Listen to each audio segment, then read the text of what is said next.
warahmatullahi wabarakatuh. Perkenalkan, nama saya Zulhamdi dengan NIM 1913-030113. Di sini kami dari kelompok 3 akan membahas seputar akad pernikahan.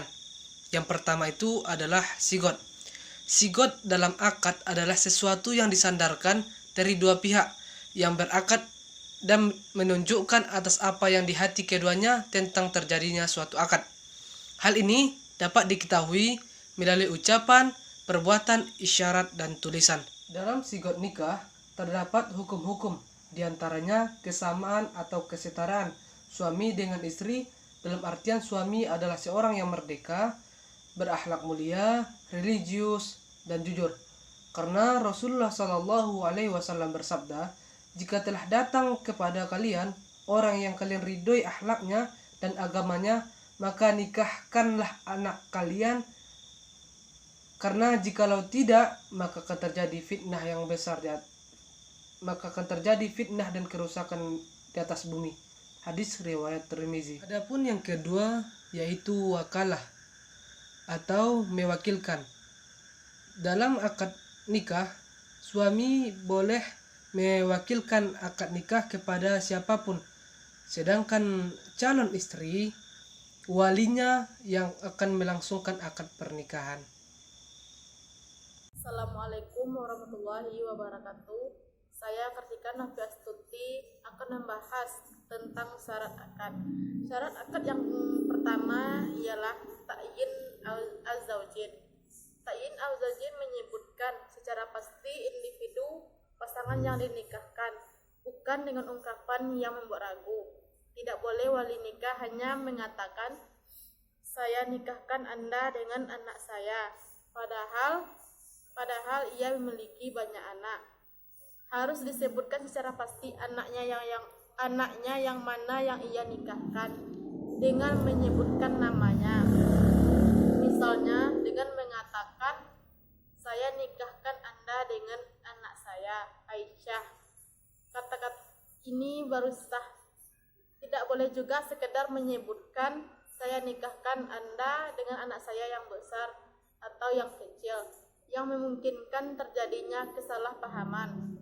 Syarat akad yang kedua adanya keridaan dari kedua mempelai. Artinya tidak ada paksaan dari pihak manapun. Yang ketiga adanya wali. Berdasarkan sabda Nabi SAW, yang artinya tidak ada pernikahan kecuali dengan wali. Hadis riwayat Ahmad dan Abu Dawud. Dan urutan yang paling berhak menjadi wali untuk menikahkan seorang wanita adalah ayahnya, lalu kakeknya, lalu anaknya, lalu lelaki yang paling dekat jalur kekerabatannya setelah paman, sebagaimana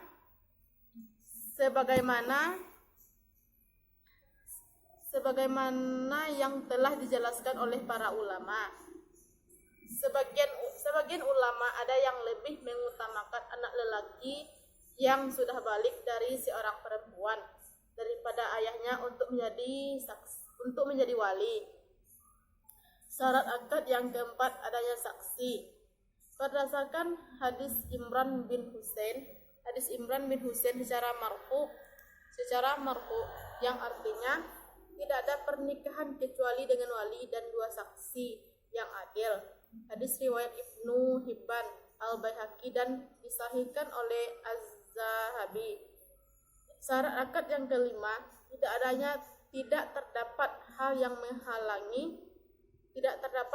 menghalangi keabsahan nikah, atau dengan kata lain kedua mempelai halal untuk menikah. Hal-hal yang menyebabkan keabsahan nikah misalnya keduanya termasuk mahram, masih ada hubungan saudara sesusuan, beda agama, kecuali jika mempelai suami muslim dan mempelai wanita dari ahlul kitab, maka dibolehkan dengan syarat wanita tersebut afifah atau wanita yang menjaga kehormatannya. Yang terakhir, sang wanita masih dalam masa iddah. Baiklah, itulah syarat akad dalam pernikahan. Baiklah, assalamualaikum warahmatullahi wabarakatuh. Selanjutnya proses pelaksanaan akad. Yang pertama pembukaan. Terlebih dahulu calon mempelai laki-laki, calon mempelai perempuan, keluarga, wali beserta para hadirin telah siap untuk melaksanakan proses pernikahan. Kemudian acara akan dimulai dengan pembukaan yang dipandu oleh pembawa acara. Yang kedua khotbah nikah. Khotbah nikah ini merupakan hal yang disunnahkan di dalam Islam.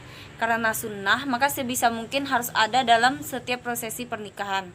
Biasanya khotbah nikah ini disampaikan oleh selanjutnya ijab kabul. Terlebih dahulu penghulu bertanya kepada calon suami apakah bersedia menerima calon istri dan maharnya sebanyak 3 kali. Setelah itu baru masuk ke dalam acara inti. Selanjutnya doa nikah. Kalau semuanya yang hadir sudah menyatakan sah dalam pernikahan tersebut, maka sahlah pernikahan tersebut. Maka penghulu akan membacakan doa-doa pernikahan. Selanjutnya penandatanganan buku nikah. Sebenarnya proses pernikahan sudah selesai dan dinyatakan sah secara agama setelah ijab kabul diucapkan. Tapi agar sah di mata hukum, penandatanganan yang satu ini tidak boleh dilewatkan. Untuk urusan hukum negara, segala sesuatu yang gak akan sah tanpa adanya penandatanganan dokumen. Selanjutnya penutup. Kalau prosesi yang 5 di atas sudah selesai dilaksanakan, maka acara pun akan bisa ditutup. Penutupan biasanya dilakukan dengan pembacaan doa terakhir oleh pemuka agama yang diundang atau oleh penghulu. Sekian, terima kasih.